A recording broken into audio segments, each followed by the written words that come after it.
गौरी पुत्र गणेश भगवान जी की जय। बोलिए श्री लक्ष्मी नारायण भगवान जी की जय। जय श्री कृष्णा, राधे राधे।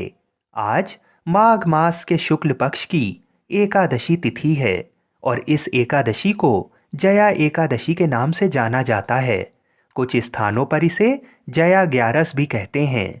पद्म पुराण के अनुसार स्वयं भगवान श्री कृष्ण जी ने युधिष्ठिर को जया एकादशी का महत्व बताते हुए कहा था कि प्राणी के इस जन्म एवं पूर्व जन्म के समस्त पापों का नाश करने वाली जया एकादशी उत्तम तिथि है। जो मनुष्य जया एकादशी का व्रत रखता है और इसकी कथा को सुनता है वह कभी प्रेत योनि में नहीं जाता है तथा उसके पूर्वजों को नीच योनि से मुक्ति मिलती है और उसकी सभी मनोकामनाएं पूर्ण होती हैं तथा घर में सुख समृद्धि, धन संपत्ति और खुशहाली आती है। तो आज मैं आपको सुना रहा हूँ जया एकादशी की बड़ी ही दुर्लभ कथा। इन कथाओं को सुनने से मनुष्यों के सभी पाप और संकट कट जाते हैं तथा समस्त मनोकामनाओं की पूर्ति होती है। तो आप लोग बड़ी ही श्रद्धा और प्रसन्नचित मन से इन कथाओं को पूरा अवश्य सुनिएगा। तो आइए भगवान श्री लक्ष्मी नारायण जी के चरणों का ध्यान करते हुए इस कथा को सुनते हैं। एक बार अर्जुन ने भगवान श्री कृष्ण जी से कहा, हे भगवान, अब कृपा कर आप मुझे माघ माह के शुक्ल पक्ष की एकादशी के संबंध में भी विस्तार पूर्वक बताइए। शुक्ल पक्ष की एकादशी में किस देवता का पूजन करना चाहिए तथा इस एकादशी के व्रत की क्या कथा है, उसको करने से किस फल की प्राप्ति होती है। तब भगवान श्री कृष्ण जी ने कहा, हे अर्जुन, माघ माह के शुक्ल पक्ष की एकादशी को जया एकादशी कहते हैं। इस एकादशी के उपवास से मनुष्य भूत प्रेत पिशाच आदि की योनि से छूट जाता है। अतः इस एकादशी के उपवास को विधि अनुसार करना चाहिए। अब मैं तुमसे जया एकादशी के व्रत की कथा कहता हूँ, ध्यान पूर्वक श्रवण करो। एक बार देवताओं के राजा इंद्र नंदन वन में भ्रमण कर रहे थे। चारों तरफ किसी उत्सव सा माहौल था। गंधर्व गा रहे थे और गंधर्व कन्याएं नृत्य कर रही थीं। वहीं पुष्पवती नामक गंधर्व कन्या ने माल्यवान नामक गंधर्व को देखा और उस पर आसक्त होकर अपने हाव भाव से उसे रिझाने का प्रयास करने लगी। माल्यवान भी उस गंधर्व कन्या पर आसक्त होकर अपने गायन का सुर ताल भूल गया। इससे संगीत की लय टूट गई और संगीत का सारा आनंद बिगड़ गया। सभा में उपस्थित देवगणों को ये बहुत बुरा लगा। ये देखकर देवेंद्र इंद्र भी रुष्ट हो गए। संगीत एक पवित्र साधना है, इस साधना को भ्रष्ट करना पाप है। अतः क्रोधवश इंद्र ने पुष्पवती तथा माल्यवान को श्राप दे दिया। संगीत की साधना को अपवित्र करने वाले माल्यवान और पुष्पवती, तुमने देवी सरस्वती का घोर अपमान किया है। अतः तुम्हें मृत्युलोक में जाना होगा। गुरुजनों की सभा में असंयम और लज्जाजनक प्रदर्शन करके तुमने गुरुजनों का भी अपमान किया है। इसलिए इंद्रलोक में तुम्हारा रहना अब वर्जित है। अब तुम अधम पिशाच असंयमी का सा जीवन बिताओगे। देवेंद्र का श्राप सुनकर वे अत्यंत दुखी हुए और हिमालय पर्वत पर पिशाच योनि में दुखपूर्वक जीवन यापन करने लगे। उन्हें गंध, रस, स्पर्श आदि का तनिक भी बोध नहीं था। वहीं उन्हें असहनीय दुख सहने पड़ रहे थे। रात दिन में उन्हें एक क्षण के लिए भी नींद नहीं आती थी।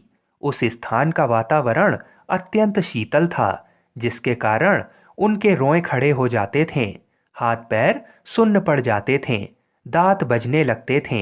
एक दिन उस पिशाच ने अपनी स्त्री से कहा, ना मालूम हमने पिछले जन्म में कौन से पाप किए हैं जिसके कारण हमें इतनी दुखदाई ये पिशाच योनि प्राप्त हुई है। पिशाच योनि से नरक के दुख सहना कहीं ज़्यादा उत्तम है। इसी प्रकार के अनेक विचारों को कहते हुए अपने दिन व्यतीत करने लगे। भगवान की कृपा से एक बार माघ के शुक्ल पक्ष की जया एकादशी के दिन इन दोनों ने कुछ भी भोजन नहीं किया और ना ही कोई पाप कर्म किया। उस दिन मात्र फल फूल खाकर ही दिन व्यतीत किया और महान दुख के साथ पीपल के वृक्ष के नीचे विश्राम करने लगे। उस दिन सूर्य भगवान अस्ताचल को जा रहे थे। वह रात इन दोनों ने एक दूसरे से सटकर बड़ी कठिनता से काटी। दूसरे दिन प्रातःकाल होते ही प्रभु की कृपा से इनकी पिशाच योनि से मुक्ति हो गई और पुनः अपने अत्यंत सुंदर अप्सरा और गंधर्व की देह धारण करके तथा सुंदर वस्त्रों तथा आभूषणों से अलंकृत होकर दोनों स्वर्गलोक को चले गए। उस समय आकाश में देवगण तथा गंधर्व इनकी स्तुति करने लगे। नागलोक में जाकर इन दोनों ने देवेंद्र इंद्र को दंडवत किया। देवेंद्र को भी उन्हें उनके रूप में देखकर महान विस्मय हुआ और उन्होंने पूछा, तुम्हें पिशाच योनि से किस प्रकार मुक्ति मिली, उसका पूरा वृतांत मुझे बताओ। देवेंद्र की बात सुन माल्यवान ने कहा, हे देवताओं के राजा इंद्र, श्री हरि की कृपा तथा जया एकादशी के व्रत के पुण्य से हमें पिशाच योनि से मुक्ति मिली है। इंद्र ने कहा, हे माल्यवान, एकादशी व्रत करने से तथा भगवान श्री हरि की कृपा से तुम लोग पिशाच योनि को छोड़कर पवित्र हो गए हो, इसलिए हम लोगों के लिए भी वंदनीय हो गए हो, क्योंकि शिव तथा विष्णु भक्त हम देवताओं के वंदना करने योग्य हैं। अतः आप दोनों धन्य हैं। अब आप प्रसन्नता पूर्वक देवलोक में निवास कर सकते हैं। हे अर्जुन, इस जया एकादशी के उपवास से नीच योनि से सहज ही मुक्ति मिल जाती है। जो मनुष्य इस एकादशी का व्रत कर लेता है उसने मानो सभी तप यज्ञ दान कर लिए हैं। जो मनुष्य श्रद्धा पूर्वक जया एकादशी का व्रत करते हैं वे अवश्य ही सहस्त्र वर्ष तक स्वर्ग में वास करते हैं। हे अर्जुन, जिस सभा में अपने से बड़े गुरुजन आदि उपस्थित हों वहाँ प्राणी को संयम और मर्यादा को बनाए रखना चाहिए ताकि गुरुजनों का अपमान ना हो, उनका सम्मान बना रहे। गुरुजनों का अपमान करने वाला मनुष्य घोर नरक का भागी होता है। बोलिए श्री लक्ष्मी नारायण भगवान की जय। बोलिए श्री राधा कृष्ण भगवान की जय। आइए अब मनोकामनाओं की पूर्ति करने वाली बड़ी ही दुर्लभ कथा को सुनते हैं। एक बार देवर्षि नारद जी वैकुंठ धाम गए। वहां उन्होंने भगवान श्री लक्ष्मी नारायण जी को नमन किया। नारद जी ने श्री हरि से कहा, प्रभु, पृथ्वी पर अब आपका प्रभाव कम हो रहा है। धर्म पर चलने वालों को कोई अच्छा फल नहीं मिल रहा है। जो पाप कर रहे हैं उनका भला हो रहा है। तब श्री हरि ने कहा, ऐसा नहीं है देवर्षि, जो भी हो रहा है सब नियति के जरिए हो रहा है। नारद जी बोले, मैं तो देख कर आ रहा हूँ, पापियों को अच्छा फल मिल रहा है और भला करने वाले धर्म के रास्ते पर चलने वाले लोगों को बुरा फल मिल रहा है। भगवान ने कहा, कोई ऐसी घटना बताओ। नारद जी ने कहा, अभी मैं एक जंगल से आ रहा हूँ। वहाँ एक गाय दलदल में फंसी हुई थी। कोई उसे बचाने वाला नहीं था। तभी एक चोर उधर से गुजरा। गाय को फंसा हुआ देखकर वह नहीं रुका। वह उस पर पैर रखकर दलदल लांघकर निकल गया। आगे जाकर चोर को सोने की मोहरों से भरी एक थैली मिली। थोड़ी देर बाद वहां से एक वृद्ध साधु गुजरा। उसने उस गाय को बचाने की पूरी कोशिश की। पूरे शरीर का जोर लगाकर उस गाय को बचा लिया, लेकिन मैंने देखा कि गाय को दलदल से निकालने के बाद वह साधु आगे गया तो एक गड्ढे में गिर गया और उसे चोट लग गई। प्रभु, बताइए ये कौन सा न्याय है। नारद जी की बात सुन लेने के बाद प्रभु बोले, ये सही ही हुआ है। जो चोर गाय पर पैर रखकर भाग गया था उसकी किस्मत में तो एक खजाना था, लेकिन उसके इस पाप के कारण उसे केवल कुछ मोहरें ही मिलीं। वहीं उस साधु को गड्ढे में इसलिए गिरना पड़ा क्योंकि उसके भाग्य में मृत्यु लिखी थी, लेकिन गाय को बचाने के कारण उसके पुण्य बढ़ गए और उसकी मृत्यु एक छोटी सी चोट में बदल गई। इंसान के कर्म से उसका भाग्य तय होता है, इसलिए अच्छे कर्म करना कभी भी नहीं छोड़ना चाहिए। ये सुनकर नारद जी बहुत प्रसन्न हुए और भगवान श्री लक्ष्मी नारायण जी की जय जयकार करते हुए वैकुंठ से चल दिए। बोलिए श्री लक्ष्मी नारायण भगवान की जय। आइए अब बड़े ही प्रेम से एकादशी माता की कथा को सुनते हैं। इस कथा को सुनने से ही एकादशी का व्रत पूर्ण माना जाता है।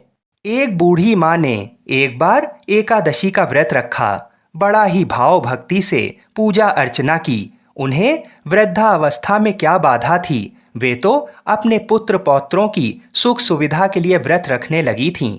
वे दिन भर तो जरा कठोर मन करके अपनी प्यास को रोके रहीं। दिन में पूजा पाठ किया, कथा सुनी और पंडित जी को मिट्टी के पात्र में भरकर पानी और ऋतु फल दान में दिए। दोना भर भर के बूरा शक्कर वितरण किया। उन्हें गर्मी के कारण बहुत बेचैनी हो रही थी। इस कारण से बड़ी देर तक पानी में पड़ी रहीं और पानी के कुल्ला करती रहीं। मुंह धोती रहीं, तब कहीं थोड़ा बहुत धैर्य बंध पाया।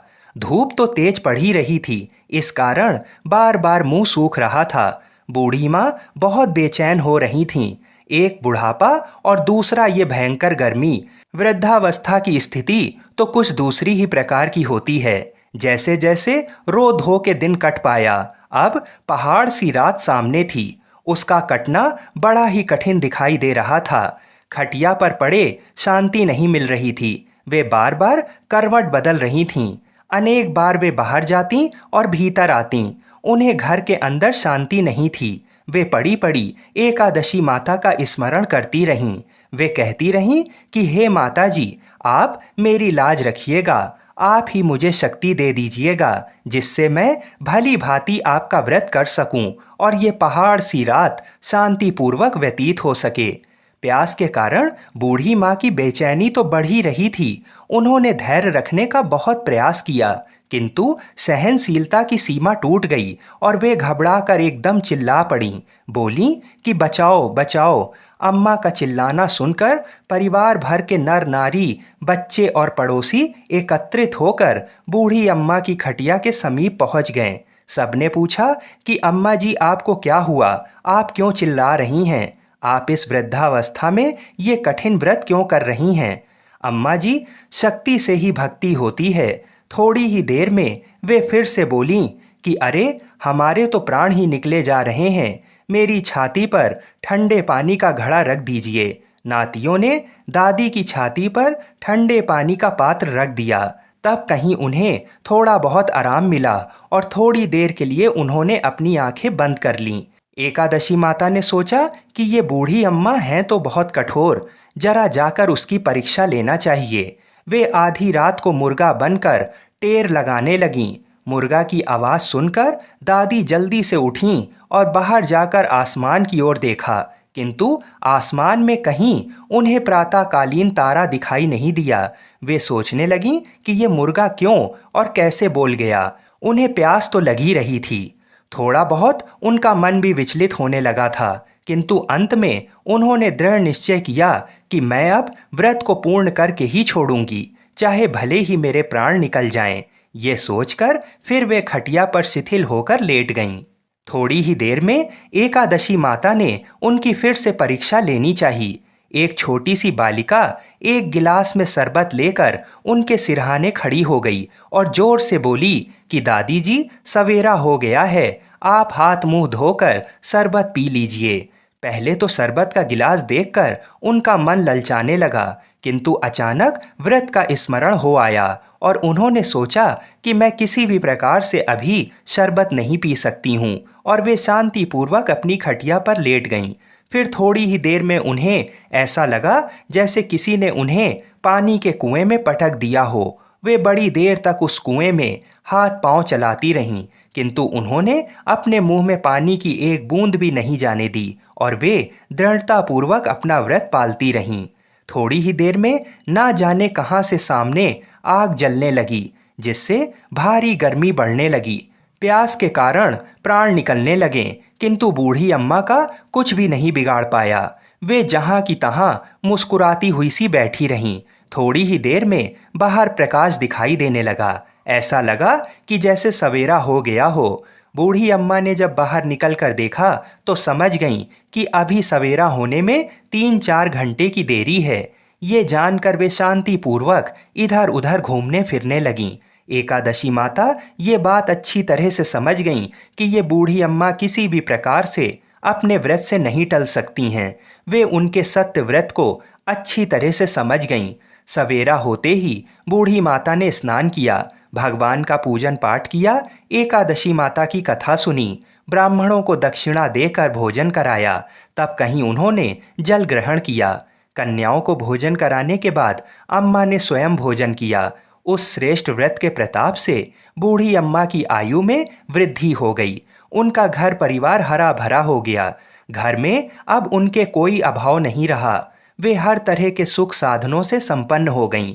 नाती नातिनों से उनका घर भर गया और वे उसी दिन से 12 महीने की एकादशी का व्रत करने लगीं।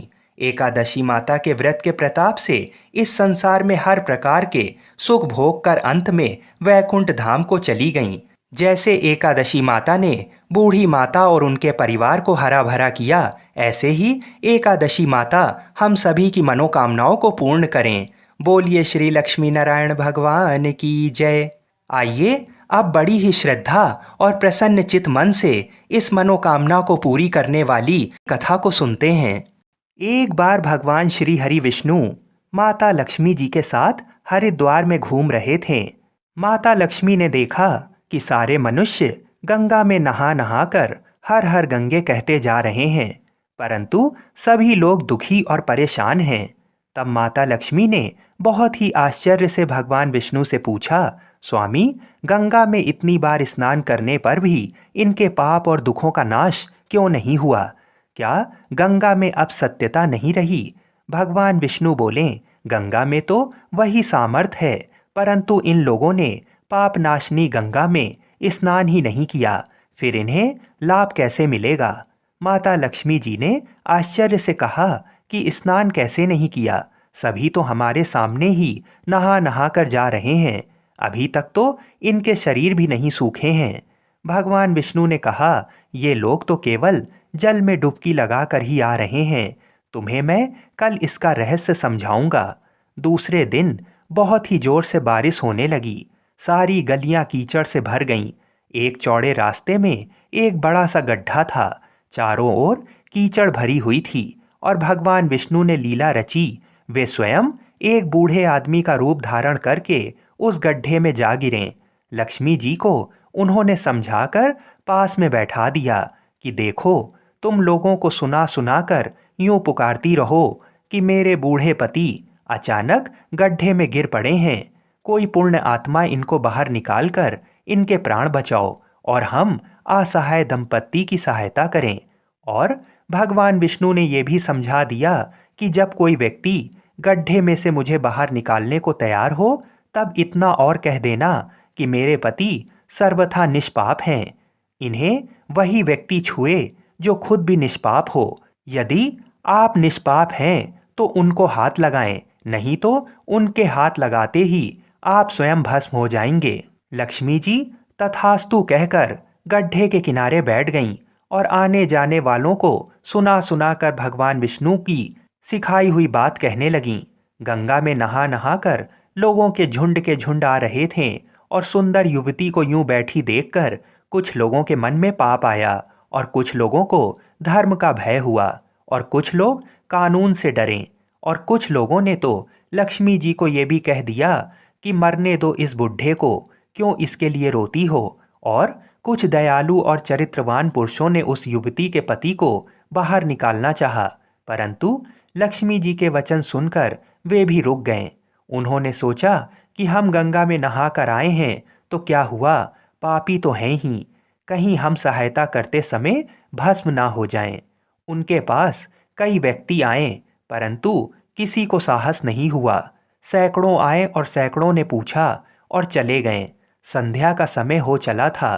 तब भगवान विष्णु ने माता लक्ष्मी से कहा, देखा, आया कोई सच्चे मन से गंगा में नहाने वाला। तब थोड़ी देर बाद एक नवयुवक हाथ में एक लोटा लिए हुआ हर हर गंगे कहता हुआ आया। लक्ष्मी जी ने उसे भी वही बात कही। उस युवक का हृदय करुणा से भर आया और उसने भगवान विष्णु को बाहर निकालने की तैयारी की। लक्ष्मी जी ने उसे रोक कर कहा कि भाई, यदि तुम सर्वथा निष्पाप नहीं हो तो मेरे पति को छूते ही तुम भस्म हो जाओगे। उसने उस समय बिना किसी संकोच किए लक्ष्मी जी से कहा, माता, मेरे निष्पाप होने से तुम्हें संदेह क्यों हो रहा है? देखती नहीं, मैं अभी गंगा नहाकर आया हूँ। भला गंगा में नहाने के बाद भी क्या पाप रहते हैं? मैं अभी तुम्हारे पति को बाहर निकालता हूँ। युवक ने लपक कर उस बूढ़े आदमी को ऊपर उठा लिया। भगवान विष्णु और माता लक्ष्मी ने उसे अधिकारी समझकर अपने असली रूप में प्रकट होकर दर्शन देकर निहाल कर दिया। भगवान विष्णु ने माता लक्ष्मी से कहा कि इतने सारे लोगों में से केवल इस एक आदमी ने ही गंगा में स्नान किया है। इस दृष्टांत के अनुसार जो लोग बिना श्रद्धा और विश्वास के केवल दंभ के लिए गंगा स्नान करते हैं, उन्हें वास्तविक फल प्राप्त नहीं होता। परंतु इसका ये मतलब नहीं कि गंगा स्नान व्यर्थ हो जाता है। गंगा स्नान का बहुत पुण्य भी है। गंगा आज भी उतनी ही सामर्थ्यवान है। बोलिए लक्ष्मी नारायण भगवान की जय। आइए तुलसी माता की कथा को सुनते हैं। एक कथा के अनुसार एक कुटुंब में ननद तथा भाभी साथ रहती थीं। ननद का विवाह अभी नहीं हुआ था। वह तुलसी के पौधे की बहुत सेवा करती थी, लेकिन उसकी भाभी को ये सब बिल्कुल भी पसंद नहीं था। जब कभी उसकी भाभी को अत्यधिक क्रोध आता, तब वह उसे ताना देते हुए कहती कि जब तुम्हारा विवाह होगा तो मैं तुलसी ही बारातियों को खाने को दूंगी और तुम्हारे दहेज में भी तुलसी ही दूंगी। कुछ समय बीत जाने पर ननद का विवाह पक्का हुआ। विवाह के दिन भाभी ने अपनी कथनी के अनुसार बारातियों के सामने तुलसी का गमला फोड़ दिया और खाने के लिए कहा। तुलसी की कृपा से वह फूटा हुआ गमला अनेकों स्वादिष्ट पकवानों में बदल गया। भाभी ने गहनों के नाम पर तुलसी की मंजरी से बने गहने पहना दिए। वह भी सुंदर सोने जवाहरात में बदल गए। भाभी ने वस्त्रों के स्थान पर तुलसी का जनेऊ रख दिया। वह रेशमी तथा सुंदर वस्त्रों में बदल गया।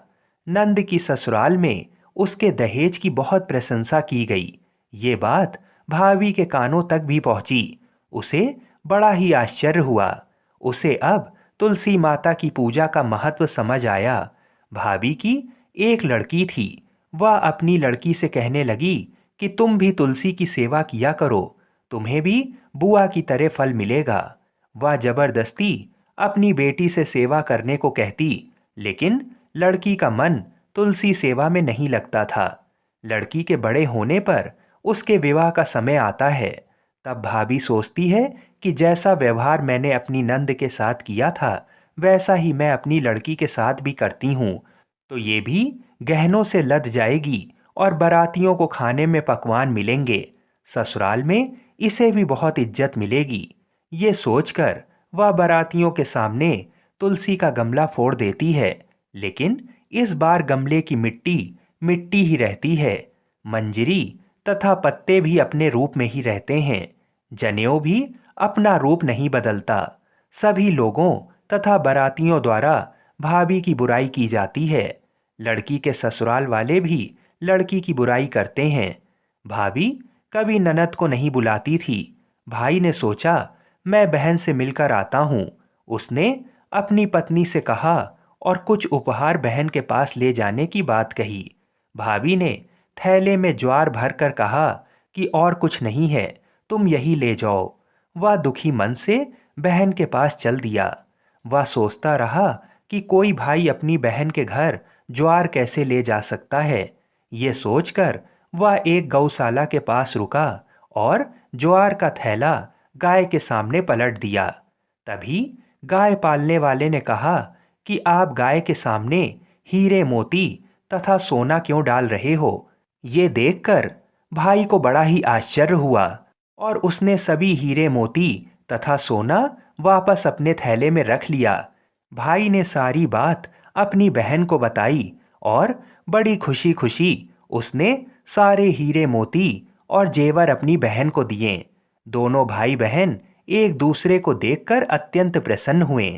जैसी कृपा माता तुलसी ने नंद पर की, ऐसी ही कृपा सभी पे करना। बोलिए श्री तुलसी शालीग्राम जी की जय। बोलिए श्री लक्ष्मी नारायण भगवान की जय।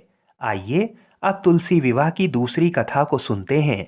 इस कथा को पूरा सुनने से सभी मनोकामनाएं पूर्ण हो जाती हैं। सावर्णी मुनि की पुत्री तुलसी अपूर्व सुंदरी थीं। उनकी इच्छा थी कि उनका विवाह भगवान नारायण के साथ हो। इसके लिए उन्होंने नारायण पर्वत की घाटी में स्थित बद्री वन में घोर तपस्या की। दीर्घकाल तक तपस्या के उपरांत ब्रह्मा जी ने प्रसन्न होकर दर्शन दिया और वर मांगने को कहा। तुलसी जी ने कहा, सृष्टिकर्ता ब्रह्मदेव, आप अंतर्यामी हैं, सबके मन की बात जानते हैं। फिर भी मैं अपनी इच्छा आपको बताती हूँ। मैं चाहती हूँ कि भगवान श्री नारायण मुझे पति के रूप में मिलें।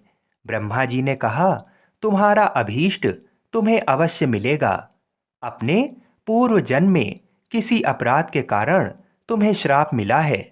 इसी प्रकार भगवान श्री नारायण के एक पार्षद को भी दानव कुल में जन्म लेने का श्राप मिला है।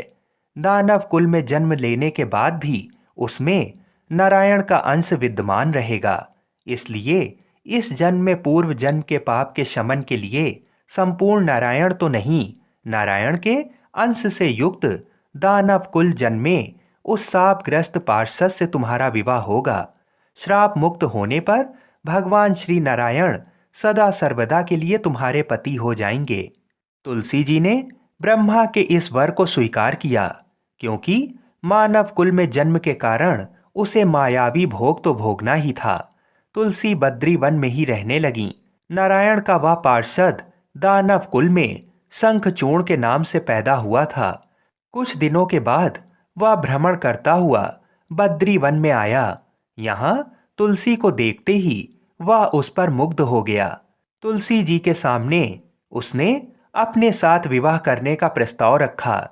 इतने में ही वहां ब्रह्मा जी आ गए और तुलसी से कहा, तुलसी, शंखचूर्ण को देखो, कैसा देवोपम इसका स्वरूप है। दानव कुल में जन्म लेने के बाद भी लगता है जैसे इसके शरीर में नारायण का वास हो। तुम प्रस्ताव को साहर्ष स्वीकार कर लो। तुलसी को भी लगा कि उसकी तपस्या पूर्ण हुई, उसे इच्छित फल मिला है। शंखचूर्ण के साथ उसका गंधर्व विवाह हो गया और वह शंखचूर्ण के साथ उसके महल में पत्नी बनकर आ गई। शंखचूर्ण ने अपनी परम सुंदरी सती साध्वी पत्नी तुलसी के साथ बहुत दिनों तक राज्य किया। उसने अपने राज्य का इतना विस्तार किया कि देवलोक तक उसके अधिकार में आ गया। स्वर्ग का सुख भोगने वाले देवताओं की दशा भिखारियों जैसी हो गई।